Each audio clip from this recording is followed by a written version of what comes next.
a decade.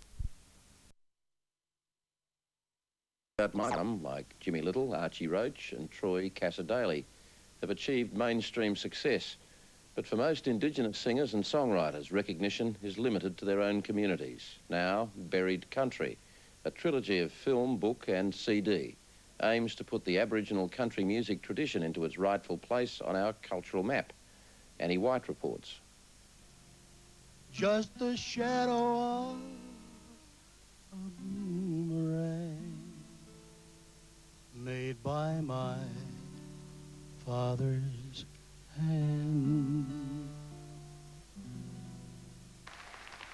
Jimmy Little, the original Aboriginal pop star, has experienced something of a revival in recent years. What a pleasure it is to welcome back to Bandstand Jimmy Little. This is his new one for festival. Probably the most successful Indigenous singer of the 1960s, Jimmy's particular style broke into the lounge rooms of white Australia. Telephone to glory, oh what joy divine. I can feel the current moving on the line. Look, you know, you love Jimmy Little. Everybody loves Jimmy. He's just the tip of the iceberg. To my way of thinking, it's an extension of our oral culture. You know, I mean, for thousands of years, we transmitted our culture through the oral tradition. Black man, tell me all his stories. The history of Aboriginal country music has now been documented in a film, book and CD.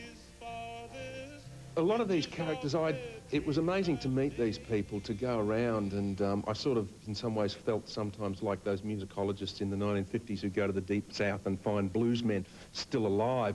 And in some ways, it's a bit like that. I'm not sort of saying that we've come along and finally given this recognition that these people can now sort of, you know, receive their recognition. But I would hate to fear that they might have been forgotten.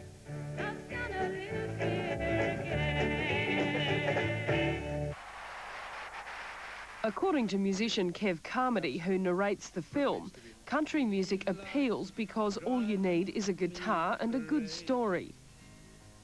We tend to talk about real things.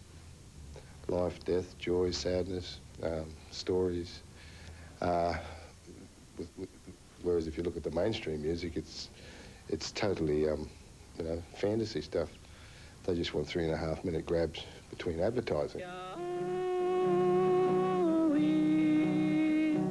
My brown skin baby, they take him away. Bob Randall was telling his own story when he wrote Brown Skin Baby in the early 1960s.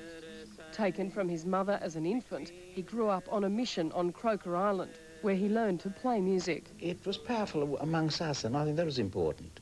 It strengthened us to our togetherness and our feeling good with being together and sharing each other's songs. You know, that's where the value was. It's sort of, the mateship was there. She's trying to darken its skin so that the baby will not be taken away from her. Between her sobs I heard her say, police been taking my baby. His song Brown Skin Baby is just an incredibly moving account of that experience of, you know, being a stolen child and then, you know, looking for his mother and not finding her, which was Bob's story, that he never did find his mother again. It helped me get through the bitterness and the anger and the hopelessness of our situation. You just sing it away. It doesn't really go away, but it makes you feel good after singing it.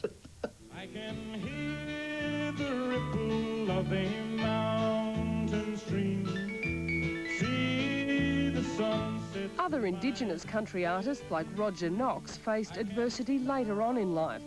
When Roger was just starting to get ahead in the music business, he was in a plane crash and almost burnt to death. I spent a lot of time in bed. I couldn't do anything, but I could sing a song. This lonely heart. And he kept singing and eventually began to play guitar again, starting a band with his sons. And how I miss you, heaven knows. While Aboriginal country singers have been well known in their own communities, widespread acclaim has generally remained elusive. I did a song that was written by Dennis Conlon called Our Reserves.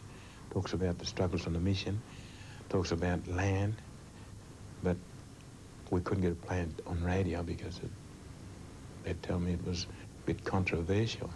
Ignored is not a bad word. It's a soft word, but yeah, there's a whole subtle sort of censorship within the whole music industry. They just do not want to hear what we're talking about. It's too honest. Then the white man with his gun and education, the land they did collect. While Aboriginal artists are still fighting for recognition in the wider community, storytelling through music goes on at the grassroots in the communities. I've just been through, you know, Glagabone, Canamble, you know, Walgett, Warriner and Burke, and every one of those communities have got music happening on them, you know, around the kitchen table, around the campfire, around the flame, the lounge room. It's just there. Everybody's singing a song. And now I can walk with my head held high. As they say, we live and learn. Annie White with that report, and that's the program for tonight. We'll be back at the same time tomorrow, but for now, good night.